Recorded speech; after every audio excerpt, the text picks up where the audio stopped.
Student, आप सबका स्वागत है फिर से एक नए वीडियो में। तो इस वीडियो में हम बात करने वाले हैं राजस्थान बोर्ड के 11वीं क्लास के अर्धवार्षिक पेपर के बारे में, जो आपका यहाँ पर राजनीति विज्ञान का पेपर यहाँ पे होने वाला है, जो आपका पॉलिटिकल साइंस का पेपर यहाँ पे होने वाला है। तो इसमें हम बात करने वाले हैं आपके 11वीं क्लास के अर्धवार्षिक के पेपर के बारे में, जो आपका पॉलिटिकल साइंस का पेपर होने वाला। पूरा का पूरा पेपर इस वीडियो में कराया जाएगा, तो वीडियो को आपको यहाँ पर लास्ट तक देखना है।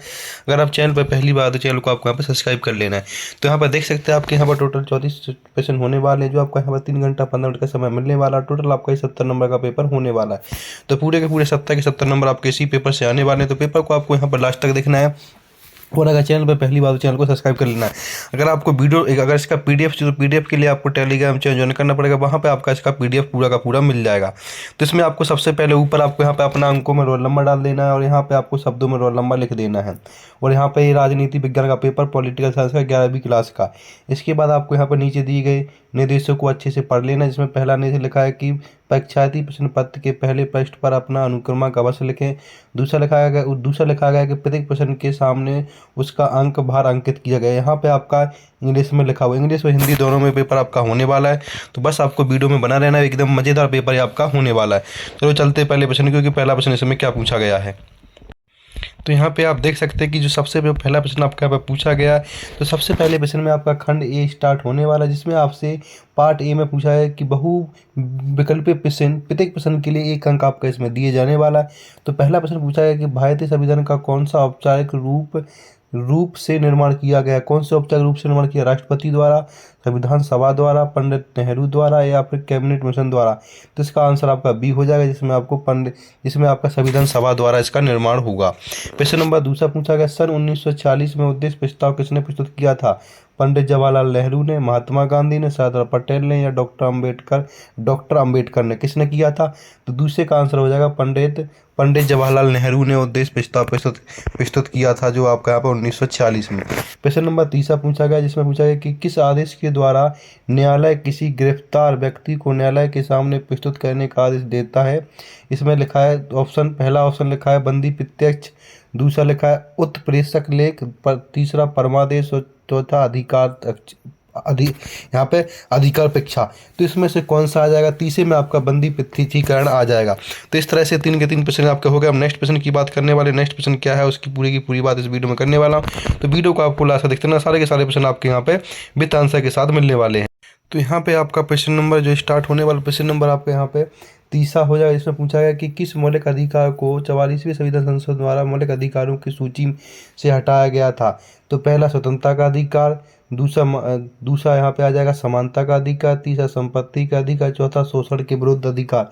तो इसमें आपका आ जाएगा तीसरा संपत्ति का अधिकार हटा दिया गया था।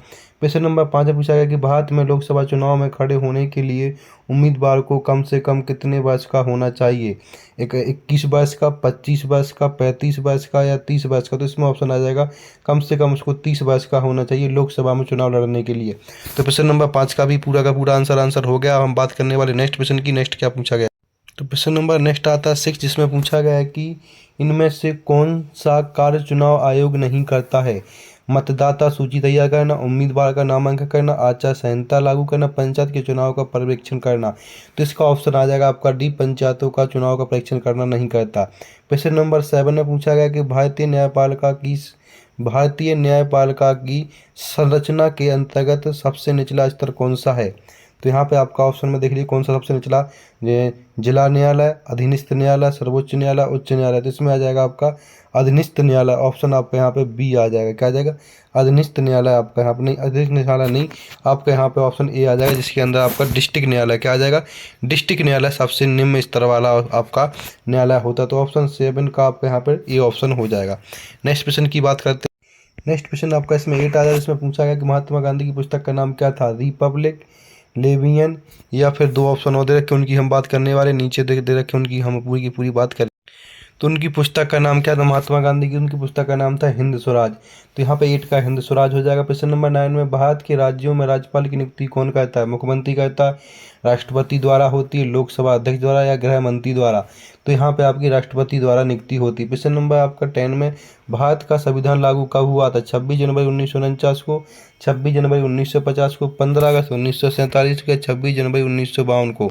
तो आपका संविधान लागू हुआ था 26 जनवरी 1950 को संविधान लागू हुआ था। क्वेश्चन नंबर 11 में पूछा गया शांति का संविधान किसे कहा गया है? भारत के संविधान को, जापान के संविधान को, किसको कहा गया है शांति का संविधान? इसकी हम बात कर लेते हैं। तो यहाँ पे शांति का संविधान किस संविधान को कहा गया? वो आपका यहाँ पे कहा गया भारत के संविधान को कहा गया। क्वेश्चन नंबर आपका 12 इसमें पूछा गया कि संसदात्मक व्यवस्था को निम्न में से किस देश से लिया गया है? भारत से, अमेरिका से, ब्राजील से या फ्रांस से?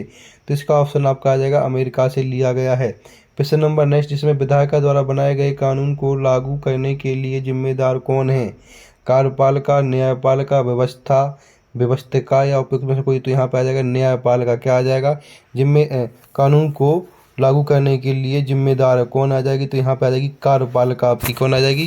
कार्यपालिका आ जाएगी। क्वेश्चन नंबर नेक्स्ट आता है कि इसमें नेक्स्ट क्वेश्चन पूछा गया कि द रिपब्लिक पुस्तक के लेखक कौन है? सुकरात, प्लेटो, जॉन नॉक या रूलो? तो कौन है द रिपब्लिक पुस्तक के लेखक? उसकी हम यहाँ पे बात कर लेते। तो यहाँ पे आपका जो आपकी रिपब्लिक पुस्तक है उसके लेखक आपके हो जाएंगे प्लेटो हैं। इसके बाद नेक्स्ट क्वेश्चन स्टार्ट हो जाए। इसमें आपको रिक्त स्थानों की पूर्ति करना है। प्रत्येक प्रश्न 1 नंबर का इसमें होने वाला। तो पहला प्रश्न पूछा गया कि संविधान सभा की पहली बैठक कब हुई थी? वो बता देना है। इसके बाद दूसरा प्रश्न उच्च न्यायालय के मौलिक कर्तव्यों को बताइए। तो ये आपको बताए। तो यहाँ पर पूरे के पूरे प्रश्न की बात करने वाले वीडियो को आपको यहाँ पर लास्ट तक देखते रहना है। तो पहला है आपका संविधान सभा की पहली बैठक कब हुई थी? तो हुई थी 9 दिसंबर। कब हुई थी? 9 दिसंबर 1946 को हुई थी। ठीक है, पहली बैठक। इसके बाद दूसरा प्रश्न आता है उच्च न्यायालय मौलिक अधिकारों को बहाल करने के लिए जारी करता है। क्या जारी करता है उच्च न्यायालय? तो दूसरे में आपको यहाँ पे रेट भर देना, रेट जारी करता है। ठीक है। प्रश्न नंबर 3 पूछा गया भारत में व्यस्त मताधिकार की न्यूनतम आयु वर्ष कितनी है? जो व्यस्त मतलब कम से कम कितने वर्ष का? 18 वर्ष का वोट डाल सकता है, 18 वर्ष से कम का नहीं डाल सकता है। प्रश्न नंबर नेक्स्ट आता है कि भारतीय संविधान द्वारा एक सशक्त की स्थापना की गई थी। कब की गई थी? मतलब कि भारतीय संविधान किसकी की गई थी? सशक्त। मतलब कि यहाँ पे आ जाएगा सशक्त राष्ट्र की स्थापना कब की गई थी? 4th में। 5th वाले में पूछा गया है आपसे कि यहाँ 5th वाले में पूछा गया संविधान का 74वां संशोधन स्थानीय शासन से जुड़ा है। कौन से स्थानीय शासन से जुड़ा है? शासन से जुड़ा है।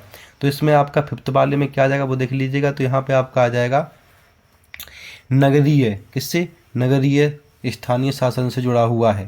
क्वेश्चन नंबर 6 में पूछा गया है आपका यहाँ पे भारतीय संविधान एक दस्तावेज है। किसने कहा? भारतीय संविधान एक दस्तावेज है। तो खाली स्थान में क्या आ जाएगा वो आपको भरना है। तो यहाँ पे आपका आ जाएगा जीवित दस्तावेज है। ठीक है, जीवित दस्तावेज है। तो यहाँ पे 6 में दस्तावेज आ जाएगा। क्वेश्चन नंबर आपका यहाँ पे हो जाता है 7 में पूछा गया है कि इंटरनेट का प्रयोग करने वाले को क्या कहा जाता है? इंटरनेट का प्रयोग करने वाले को हम क्या कहते हैं वो बताना। तो इंटरनेट के प्रयोग करने वाले को हम निजी कहते हैं। ठीक है, यहाँ पे कहा जाएगा, यहाँ पे आ जाएगा नेटिजन कहते हैं, नेटिजन कहते हैं। इसके बाद नेक्स्ट क्वेश्चन न्यायपालिका व्यक्ति की रक्षा करता है। कैसे रक्षा करता है न्यायपालिका व्यक्ति की?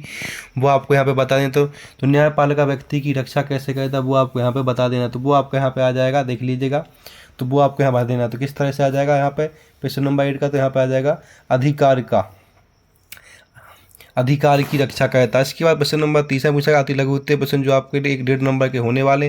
तो सारे के सारे प्रश्न को आपको कर लेना है अच्छे से। जितने प्रश्न हम बताएंगे वो सारे के सारे प्रश्न इंपॉर्टेंट होने वाले। तो आप वीडियो में बना लेना, सारे के सारे प्रश्न इसमें कराए जाएंगे आपके।